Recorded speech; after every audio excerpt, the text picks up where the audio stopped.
Hello friends, and welcome to Escaping the Mouse with your host, me, Breck Roll. Alright, we're going to do another episode of Bytes and Nibbles with Breck today. Today we are going to prepare buffalo chicken strips in the Instant Pot. This is actually going to be pretty simple, but it looks like it's going to be pretty tasty, so let's look at the ingredients. So here are the ingredients for our buffalo chicken strips. I think this is going to be pretty good, and it's pretty simple. Now I've actually cheated. I've actually prepared everything ahead of time. We're going to start off with 2 pounds of chicken breast cut into small slices, some buffalo hot wing sauce. This is going to give it the flavor. A little blue cheese crumbles, some chicken stock, and 1 small yellow onion and half a cup of celery, both chopped into small bits. And this, like I said, this is going to be a very, very simple recipe, but it looks like it's got potential, and I'm actually looking forward to seeing how this turns out. Now I've made a bit of an executive decision on this one because I have such a large Instant Pot. I have elected to double the liquid ingredients. So it's supposed to be half a cup of the buffalo hot wing sauce and half a cup of the chicken broth. I've doubled both of those mainly because I want to make sure we get everything covered up properly with the sauce, and at the end it tells you to discard a bunch of the sauce anyway. So I want to have a little bit more just so we make sure we get everything covered up and properly dosed. And now, as is often the case, you know me, I like really, really spicy stuff, so I went with a really, really hot buffalo hot wing sauce. You don't have to do that if you're not as tolerant of extreme heat as I am. You can go with mild sauce and it'll work just as well. So first thing I'm going to do is I'm just going to basically combine all the ingredients. We're going to throw the chicken in there. We're going to throw my onions and celery in there. Cover everything up really well. And then I'm just going to pour the chicken broth and hot wing sauce over the top of it.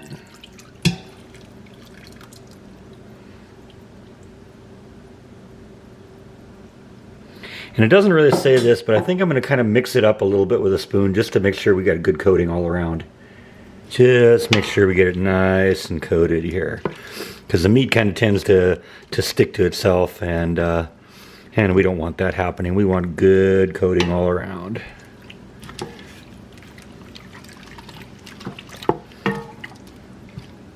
All right, get it nice and spread out in there. And I think we're about ready. So at this point, we're going to put the lid on and lock it into place. And the recipe says put it into manual mode. My Instant Pot doesn't have a manual mode. It has a pressure cook mode. But if you have a manual button on yours, press the manual button. If you have a pressure cook button on yours, press the pressure cook button. We're going to set the time for 12 minutes. At high pressure, it's already at high pressure. If you need to adjust the pressure, press the pressure button. But we're going to go high pressure. I'm going to disable the keep warm button.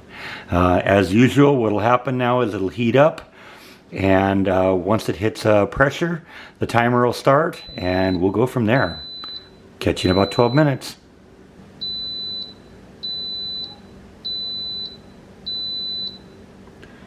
Alright, so I know we've discussed this basically every time I've done an Instant Pot recipe, but there's 2 ways of venting on these Instant Pot. There's a quick release where you press a little pink button on the top and the pressure is released immediately, or there's a natural release where the pressure kind of drains down slowly over time depending on how much liquid is in there.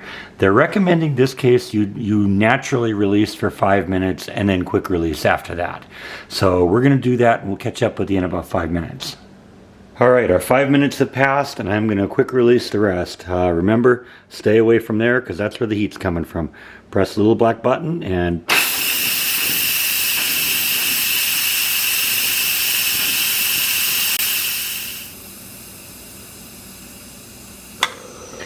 when the little pink button drops, it is safe to open the lid. As always, keep careful of the steam and condensation when you first open it up. You don't want to get burned, and it will happen. Put the lid over here, and that looks pretty good, huh? Now, remember I put in a little bit more of the buffalo hot wing sauce and the chicken broth. So at this point, the recipe calls for you to take 2/3 of a cup out. And since I put twice as much in as I was supposed to, I'm going to take twice as much out. So we're going to take 1 1/3 cups of the broth out and put that aside. So that's about 1 1/3 cups that I've removed of the liquid. And now we're going to put in the real good stuff. It calls for about 1/4 cup of grated, crumbled blue cheese. I love blue cheese, so I'm actually going to put in a little bit more than that, because there's nothing that's better than blue cheese on just about anything. Blue cheese makes just about everything better, right?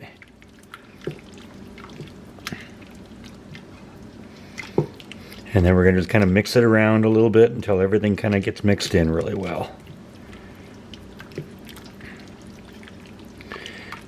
Blue cheese will just kind of melt, and it will add to the flavor.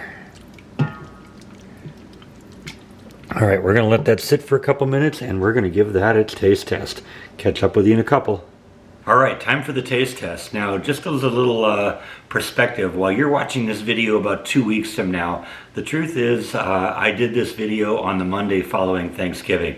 So what I did for Thanksgiving dinner is I did prepare a turkey. I had just a little turkey breast thing I had, but I also prepared my mother's cranberry gelatin dessert, which I showed you how to make last year in one of my Thanksgiving videos. So I'm going to eat that also. But we're gonna give this thing its taste test now, and let's see how it turned out. Yeah, it's pretty good. It's got a nice little bite to it. I expected that because you know, I added the real hot spicy stuff. But I also do like the flavor of, just a very subtle flavor of the blue cheese in there. Very good. It's almost like a soup, and that's a very good thing on a cool winter night, when you want something to kind of warm you up. This is a good thing to do, both in terms of the heat from the sauce itself and the heat from cooking it. So definitely good. The chicken's nice and juicy and tender. Sometimes you cook chicken, it can get a little rough and a little dry, but cooking it in the sauce definitely keeps it moist. So very good. Yeah, really like the blue cheese flavor in that.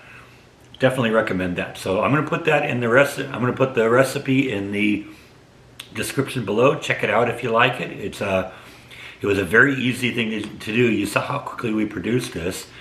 And in fact, I'm going to probably, since this is a little bit of a short video, after I'm done eating here, I'm going to add a little bonus content at the end and show you how to clean the Instant Pot, because they don't really talk to you a whole bunch about that. But I just put it in the dishwasher, and there's a few things you can do to prepare for that, and it works really well.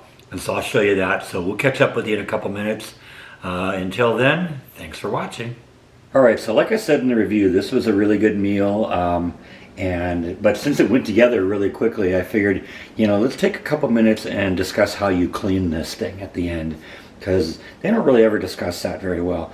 Now, the base station itself, that's the thing that has all the electronics in it. So you can't put that in the dishwasher. You just have to wipe that off with a damp rag. But the rest of it can go in the dishwasher. And let me show you how that works. Now the inner pot is easy, because that just basically, you rinse that out and it goes in the dishwasher with no preparation at all. So that's really easy. Just a little bit of rinse off in the sink, just to kind of get all the loose stuff out of there. And that's ready to go in. Now, the lid is a little bit more complicated because you have several pieces that you have to remove first. So let's talk about that. First off, we have this rubber O-ring around the outside here. This is the thing that seals the lid to the inner pot so that the pressure doesn't leak out. So basically, you can just grab that and pull it, and the O-ring comes off really easy, and that can just go right into the dishwasher. I put it on the top rack, and that's ready to go. Now there's a couple pieces here that you want to remove. So let's talk about it. First off, there's this little piece right here. This piece is just a sieve. It's basically designed, it's on the bottom side of this thing, and this is where the liquid where the air pressure comes out when you vent the thing. And basically this is just to make sure that anything that's coming out isn't solid, so you're not like, you know, having chunks of chicken or something that come off. And that just kind of pulls right off, really easy. So put that aside. This here is the bottom side of the pink button. Okay, that's the thing that goes up and down when the pressure's dropped. And basically there's a little rubber gasket on the bottom of that, and when there's pressure, the gasket presses up against there and it closes. But if we're gonna wash that off, we want to get that rubber gasket thing off of there. And basically what I do is I just pull on the pink button from the top, and you can usually push on the rubber gasket on the bottom and it'll come off. Not always. In this case it's not cooperating, but I just got my finger under there and that little rubber cap comes off. And once that rubber cap is off, the little pink button comes off too. It just drops right off. Really easy. And then finally, there's this piece right here, and this is the piece where the air pressure comes out when you vent. And this is actually a safety device here to kind of keep things, if the pressure ever gets too high, then the cap will pop off and it will vent. So what you want to do is pull the little cap off, and at that point you're ready to go. This whole thing now is ready to go into the dishwasher.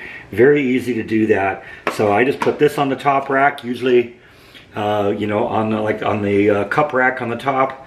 This thing and the little pink button I put in the silverware tray, and then this thing will go on the top rack right underneath the lid. And at that point you wash it and keep track of all the parts. This little rubber thing that goes on the bottom of the pink button, I tend to wash that by hand just because that's so little and it can get blown out of the cup rack and you might lose that. You don't want to lose that because the Instant Pot doesn't work very well if you don't have that piece. So I wash that by hand, but everything else can go in the utensil rack or on the top rack of the dishwasher, and run it through a dishwasher cycle and it's good as new. So anyway, there you go. You know, no one ever shows you how to do that, but that's how you can clean the Instant Pot. Like I said, the lower part of the Instant Pot itself, you just have to wipe that off with a damp rag, and you're good to go. So anyway, I think that's all that I have for today. Thank you as always for watching, and I'll see you next time on Escaping the Mouse. Good night.